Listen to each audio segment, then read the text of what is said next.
8 বছরের শিশুকে কেমন করে ধর্ষণ করতে পারে? হায় হায়। আমরা আমাদের বোনের নিরাপত্তা দিতে পারি নাই।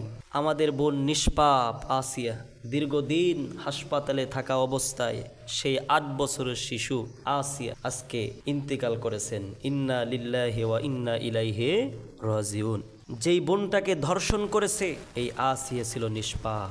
আমি এর জন্য বলতে চাই, আমরা যদি আমাদের বোনকে কবরে দাফন করার আগে এই দর্শকদের যদি আমরা বিচার করতে পারতাম, আমার মনে হয় যে আমাদের বোন আসিয়া একটু শান্তি পাইতো। ঠিক কিনা বলেন? আমরা কোন দেশে বসবাস করি, কোন দেশে বসবাস করতেছি যে এত তথ্য, এত সাক্ষী দেওয়ার পরেও বলা হচ্ছে যে 15 দিন 90 দিন পরে ঘটনাটি আরো সত্য যাচাই করতে হবে যে আসলেই ঘটনাটি সত্য কি মিথ্যা। কোন দেশে বসবাস করতেছি? আরে মিয়া, তার নিজের আপর বোন সাক্ষী দিচ্ছে, তারপরেও এত সাক্ষী দরকার কেন? প্রিয় বাবাজিরা আমার, এর জন্য আমি বলতে চাই, যারাই এই হিংস্র প্রাণীর মতো, জানোয়ারের মতো আমাদের বোন আসিয়াকে ধর্ষণ করেছে, আমরা বাংলাদেশের সর্বোচ্চ আইনের শাস্তি তাদেরকে চাই। ঠিক কিনা বলেন? আমরা তাদের ফাঁসি চাই। আর এই ফাঁসিটা 4 দেওয়ালের মধ্যে দিলে হবে না। আমরা চাই আমরা সকলেই একত্রবদ্ধ হয়ে আমরা বলিষ্ঠ কণ্ঠে বলতে চাই, এই আমাদের বোন আসিয়াকে যারা ধর্ষণ করেছে এদের শাস্তি 4 দেওয়ালে দিলে হবে না। আমরা প্রকাশ্যে দেবালোকে জনগণের সামনে এর শাস্তি চাই। ঠিক কিনা বলেন?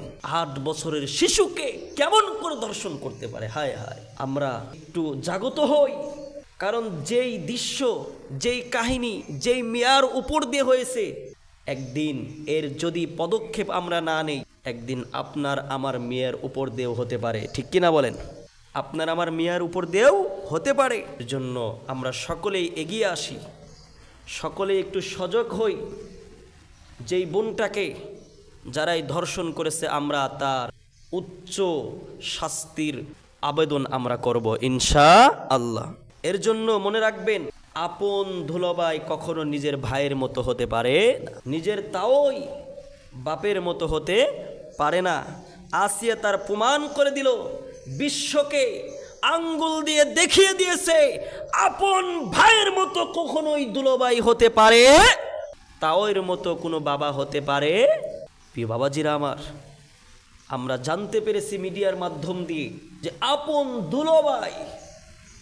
দুলাভাই যেটা ভাইয়ের সমতুল্য, সে এই ছোট্ট বাচ্চা আসিয়াকে ধর্ষণ করেছে বাবার মতো, তাওই বাবার বয়স্কের মতো বয়স, সে ছোট্ট বাচ্চা আসিয়াকে ধর্ষণ করেছে। এবং কি আমরা তথ্য থেকে পেয়েছি যে আসিয়ার লজ্জা স্থান বেলের দিয়ে কাটা হয়েছে, বেলের দিয়ে ছিঁড়া হয়েছে।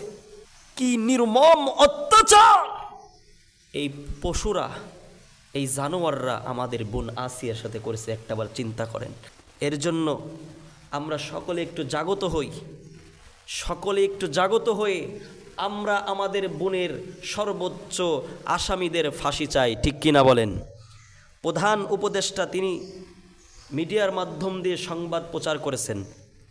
তিনি বলেছেন, যারাই এই রকম নির্যাতন করেছে, যারাই ধর্ষণ করেছে, তাদের খুব দ্রুত আইনের আওতায় আনা হবে। এটা ডক্টর ইউনূস সাহেবের বক্তব্য। আমরা ডক্টর ইউনূস সাহেবকে বলতে চাই, এই রকম তেলতেলা ভাষণ আর জনগণ চায় না। ঠিক কিনা বলেন? এরকম তেলতেলা ভাষণ আর জনগণ শুনতে চায় না। কারণ তার পূর্বে যারাই ক্ষমতায় ছিল তাদের সময়ও ধর্ষণ হতো, তারাও এই রকম মিডিয়ায় প্রচার করত যে খুব দ্রুত আসামিদের নিশ্চিত করা হবে, কিন্তু এরকম কোনো ফলাফল আমরা পাই নাই।